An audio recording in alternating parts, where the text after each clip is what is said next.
Hey pilots, today we're going to be going over the CCRP loft delivery or toss bombing in the DCS World F-16 Viper. Stay tuned.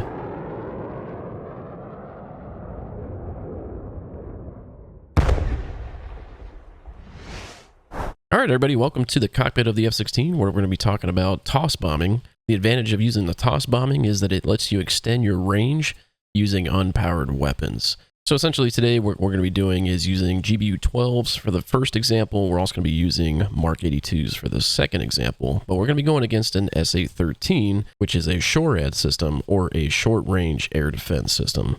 So again, before we get started, we are in an air start with GBU-12s, and we're going to be using GBU-12s for our very first CCRP toss delivery. All right, so as always, make sure you click on air-to-ground mode and change to CCRP mode as well.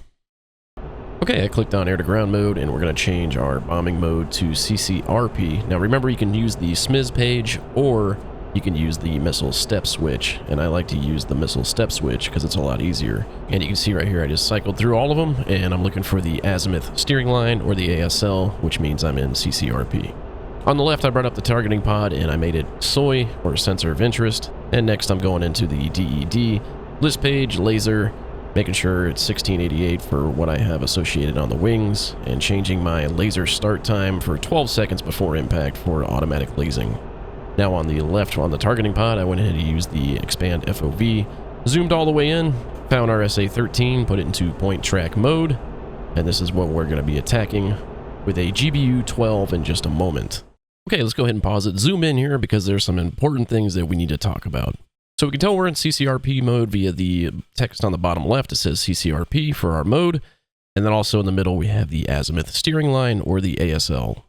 Next, we'll get the CCRP loft release angle scale, and it's displayed in CCRP when the range to target is less than 15 nautical miles, the bearing to the target is less than 50 degrees, and the selected weapon is loftable. When the target range is less than 15 nautical miles and above 10 nautical miles, the range caret remains pegged adjacent to the upper tick mark. The range of the scale is indicated above the upper tick mark. The upper tick mark represents 10 nautical miles and the lower tick mark 0 nautical miles. The position of the range caret within the 10 nautical mile scale represents the target's range. Okay, so I know that was a lot, but we'll explain everything when we get a little bit closer and things start to happen. So again, on the left-hand side, we have the TGP. We have it all the way zoomed in point track mode on an SA-13. And what we're going to do now is roll over and get a little bit closer to the ground so we can simulate a pop-up attack since we have clouds above us. Our main concern today with lasing is getting into clouds, because then the laser will not be able to laze the target. So before I did the rollover maneuver, I did go into INR track mode, which is used with the TMS down switch, and you can tell by the solid crosshair on the targeting pod. Okay, we're going to go ahead and pause here and talk about our next important updates that just popped up. If you notice here at the top, we now have a solution queue, and just below that on the ASL, we now have a vertical steering queue. We are still in CCRP sub mode. We now have a range to target caret almost entering the staple. The top of the staple is the max release, and the bottom of the staple is the minimum release. Just below the radar altitude, we have the slant range, the time to pull / time to release, and the distance to target. Now this procedure does take some practice, and there's going to be a lot of things happening. So as you can see, the solution queue and the vertical steering queue are coming closer together, and now we have the max toss anticipation queue. So to alert the pilot 2 seconds prior to the aircraft reaching the max release toss range, the max toss anticipation queue appears. Also take note that the range caret is now at the max release. So the maximum toss solution is mechanized with the following assumptions. The pilot will initiate a 4G pull-up when the toss cue appears. A constant 4G pull-up will be maintained. The impact point may be short if the pilot pulls more than 4Gs. Airspeed bleed is assumed.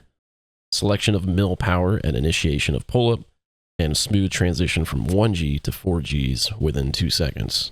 Also take note we are 2 seconds from pull and 4.5 miles from our target. Okay, we just noticed a few things there. So now the max anticipation toss cue was flashing at us for 2 seconds. That means it is now time to pull up into the toss. Also, you may have noticed that the solution queue is now back at the top of the ASL, and it will begin marching down until time of bomb release. So remember, we just got the max toss anticipation cue flashing at us for 2 seconds. That means it is now time to pull up into the toss.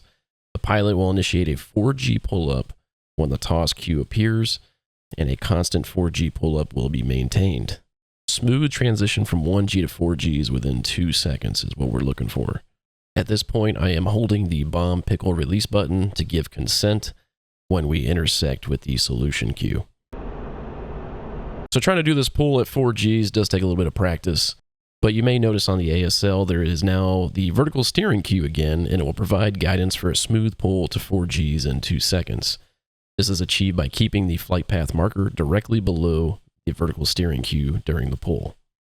During this whole time, I am holding the bomb pickle switch to give consent when we intersect with the solution cue. So here we are, still pulling on the ASL, maintain that ASL center line, and bombs released. I'm off to the left, and just remember we are using a laser guided bomb, so I'm using the TGP to refine my target. I'm also putting out flares because this is a SHORAD and it has IR guided missiles. Waiting for that 12 seconds, and there it is. Now the laser is firing at the SA-13. We are now outside its engagement range, so I'm not worried about the SA-13 firing on us.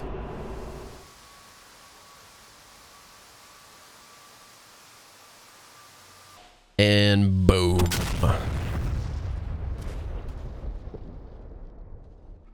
So here's an example of doing a level drop in CCRP mode with a GBU-12. He did fire at us, we evaded it with some flares, but we got the kill anyway. But it's still a little bit more risky than doing the toss bombing, which got us a little bit more range.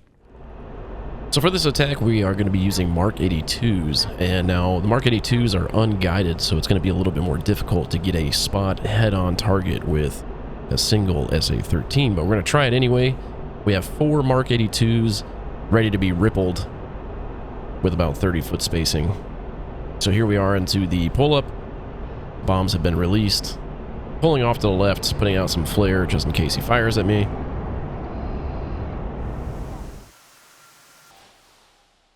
As you can see, it's a little bit more difficult without the use of precision-guided munitions, but we ended up getting the job done with 4 Mark 82s on this SA-13 with the max toss.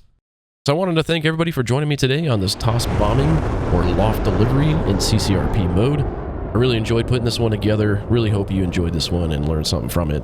And I'll see you in the friendly skies on the next video.